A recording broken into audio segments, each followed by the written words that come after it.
এই সকাল সকাল কি হলো তোমার বলো তো? এত কান্নাকাটি করছো কেন? দেখো দেখো দেখো, আমার সব হাঁসগুলো যে মরে গেল। হায় খোদা, হে কি সর্বনাশ হয়ে গেল! হায় হায় হায় রে! মরবে না তো কি করবে? ভালো হাঁসগুলোর সাথে তো রেখেছো একটা অন্ধ হাঁস। ওই অন্ধ হাঁসের জন্যই তোমার সব হাঁসগুলো মরলো।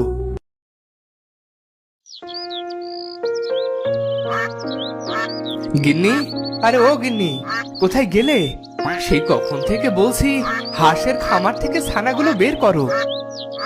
দেখছি গো দেখছি, একটু সময় তো দাও।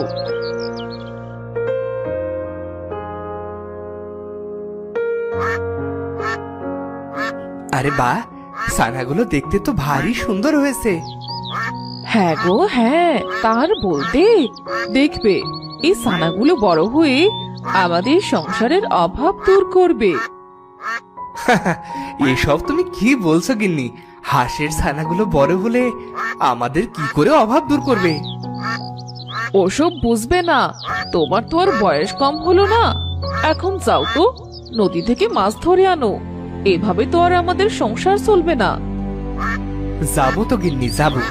বলে কি, আগে একটু দেখো না তোমার কতগুলো হাঁসের ছানা বের হলো। এই কথা শুনে চাষির বউ এক এক করে হাঁসের ছানাগুলো গুনতে লাগলো। এবার মোট ৫টি হাঁসের ছানা হয়েছে, কিন্তু এদের মধ্যে একটা হাঁসের ছানার চোখ অন্ধ ছিল। এই অন্ধ হাঁসের ছানাটি ছিল সবচেয়ে ছোট। হায় হায় হায় হায়, গেল রে গেল, আমার বিশাল সর্বনাশ হয়ে গেল। শেষে গেলে একটা অন্ধ হাঁসের ছানা জন্ম নিল। হায় হায় হায় হায়! কি বলছো গিন্নি? একটা হাঁসের ছানা কানা হয়েছে? কি আর করার, সবই আমাদের কপাল। মাবুদ যা করে আমাদের ভালোর জন্যই করে। এরপর থেকে চাষির ভালো 4টি ছানার সাথে অন্ধ হাঁসের ছানাটিও বড় হতে থাকে। এদিকে চাষি আর চাষির বউ পরম আদর যত্নে হাঁসের ছানাগুলোর খাবার দিতে থাকে। সব ছানারা ভালোভাবে খাওয়া দাওয়া করতে পারলেও অন্ধ হাঁসের ছানাটি খাবার খেতে পারত না। তাকে চাষির বউ সব সময় খাইয়ে দিত।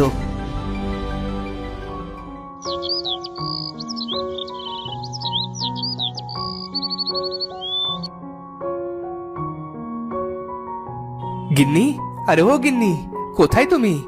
হাঁস ছানাগুলো যে না খেয়ে আছে। তুমি ওদের খাবার খেতে দাও, আমি এসে অন্ধ হাঁসের ছানাটাকে খাবার খেতে দিচ্ছি। চাষি তখন হাঁস ছানাদের খাবার দিতে থাকে। আর ঠিক তখনই তাদের বাড়ির সামনে দিয়ে একটা লোক যাচ্ছিল। সেই লোকটি অন্ধ ছানাটিকে দেখল। বাকি ছানাগুলো খাবার খেতে পারলেও অন্ধ ছানাটি বারবার পড়ে যাচ্ছিল। এটা দেখে লোকটি বলল, কি গো ভাই, তোমার ছানাটি এমন কেন করছে? আসলে এই ছানাটি অন্ধ, তাই না দেখে খাবার খেতে পারে না। তাহলে অন্ধ ছানাকে বাঁচিয়ে রেখে কি লাভ? শুধুই তো খাবার অপচয় হবে। মেরে ফেলো, মেরে ফেলো। এ কথা বলে লোকটি চলে গেল।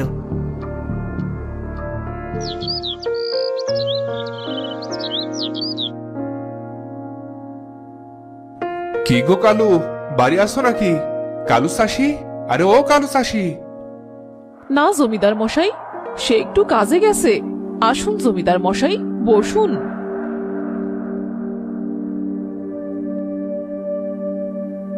হাঁসকে খাবার খাওয়াচ্ছ দেখছিলাম। আমার বাড়িতে আবার শহর থেকে মেহমান এসেছে, তাই তোমার বাড়িতে হাঁস কেনার জন্য এলাম। ঠিক আছে জমিদার মশাই, আমি কয়েকটি হাঁস আপনার বাড়িতে দিয়ে আসবেনে। তা না হয় দিয়ে এসো, তবে এই অন্ধ হাঁস ছানা আবার নিয়ে এসো না। আমি কিন্তু এই ছানা কিনবো না।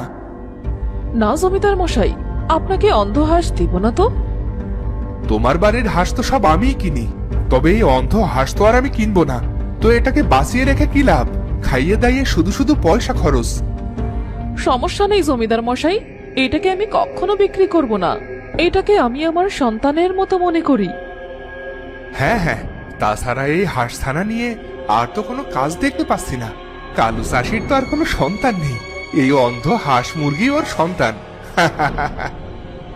এই কথা বলে জমিদার মশাই তখন কালুর বাড়ি থেকে চলে যায়।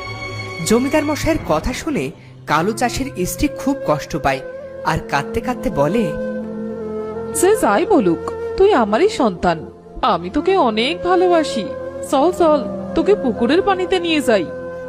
এরপরে চাষির বউ অন্ধ হাঁসের ছানাকে নিয়ে পুকুরের দিকে যেতে থাকে।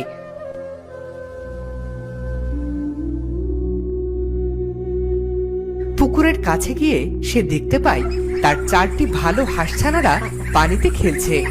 তখন চাষির বউ অন্ধ হাঁসের ছানাটিকেও তাদের পাশে ছেড়ে দেয় আর বসে বসে কাঁদতে কাঁদতে বলে,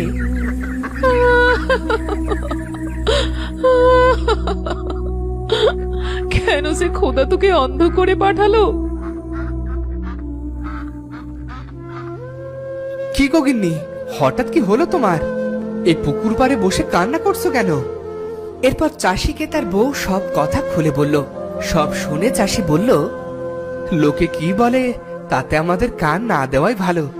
এরা যখন যেটাকে ভালো মনে করবে তখন সেটাকে ভালো বলবে, আবার একটু পর সেটাকেই খারাপ বলতে দ্বিধা করবে না।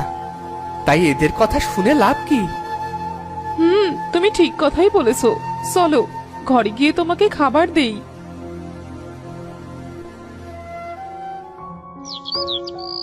এভাবে দিন যায়, মাস যায়, এরই মধ্যে শীতকাল চলে আসে।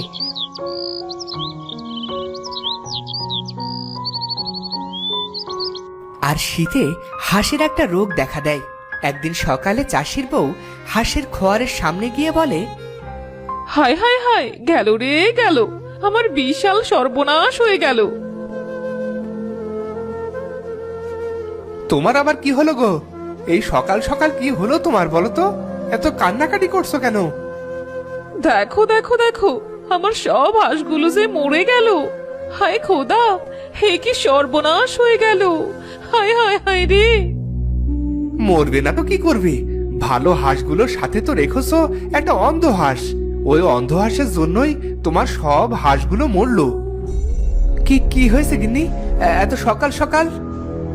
কি হয়নি তাই বলো। ওই অন্ধ হাঁসের কারণে তোমার সব হাঁসগুলোকে আজ মরতে হলো। প্রতিদিন তো দুধ কলা দিয়ে কালসা পুষেছো। যা হবার তা হয়ে গেছে, এতে তো আর আমাদের হাত নেই।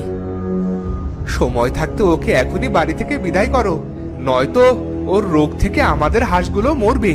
তখন কিন্তু আমি জমিদারের কাছে নালিশ করে ক্ষতিপূরণ চাইবো। এসব বলে প্রতিবেশী চলে যায়।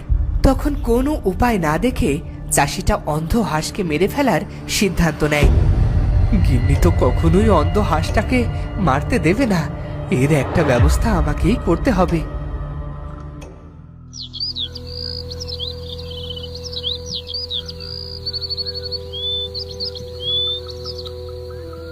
সেই রাতে চাষি খামারের কাছে আসে আর খোয়ার থেকে চুপি চুপি অন্ধ হাঁসটা চুরি করে। তারপর অন্ধ হাঁসটাকে ধরে নিয়ে যেতে থাকে গভীর জঙ্গলে। আমাকে মাফ করে দিস তুই বউ, তুমিও আমাকে মাফ করে দিও। আমি আমি ইচ্ছা করে এসব করিনি। এই হাঁসটাকে যতদিন আমাদের কাছে রাখবো ততদিন আমাদের বিপদ আসতেই থাকবে। এই বলে সে ছুরি দিয়ে হাঁসটাকে হত্যা করতে যায়। ঠিক তখনই চাষির সামনে এক প্রকৃতি রানী আবির্ভূত হয়। তুমি কি করছো চাষি? মানুষের কথায় একটা নিষ্পাপ অন্ধ হাঁসছানাকে হত্যা করছো।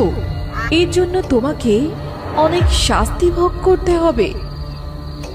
আমাকে মাফ করে দিন, এছাড়া যে আমার আর সামনে কোনো পথ খোলা ছিল না। কেন চাষি, কেন?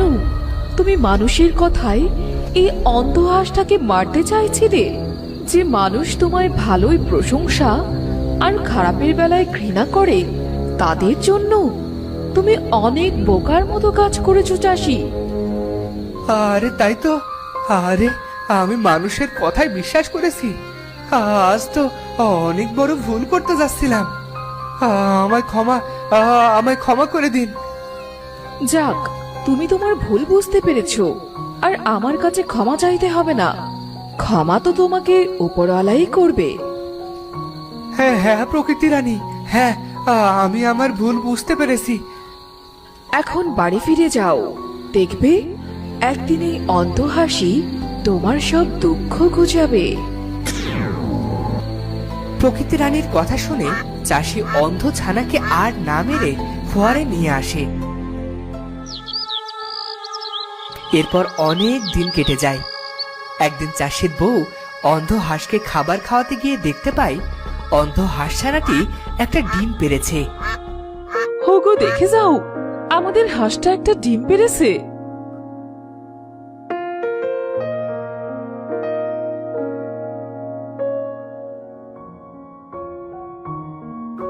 ও গিন্নি, আমি কি দেখছি? আমাকে আমাকে একটা সিমটি কাটো গিন্নি, স্বপ্ন দেখছি না তো? আরে এ কি হলো তোমার?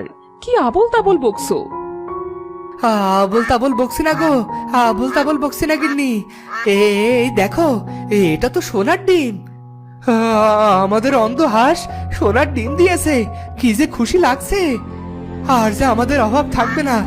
আমাদের অন্ধ হাঁসছানা আমাদের ভালোবাসার দাম দিয়েছে গো, ভালোবাসার দাম দিয়েছে। এরপর চাষি আর তার বউয়ের আর কোনো অভাব থাকলো না। এভাবে অন্ধ হাঁসটি প্রতিদিন একটা করে সোনার ডিম দিতে থাকলো। তো বন্ধুরা, ভিডিওটি কেমন লাগলো? যদি ভালো লাগে চ্যানেলটি সাবস্ক্রাইব করে বেল আইকনটি বাজিয়ে দিও। দেখা হচ্ছে পরের ভিডিওতে। ধন্যবাদ।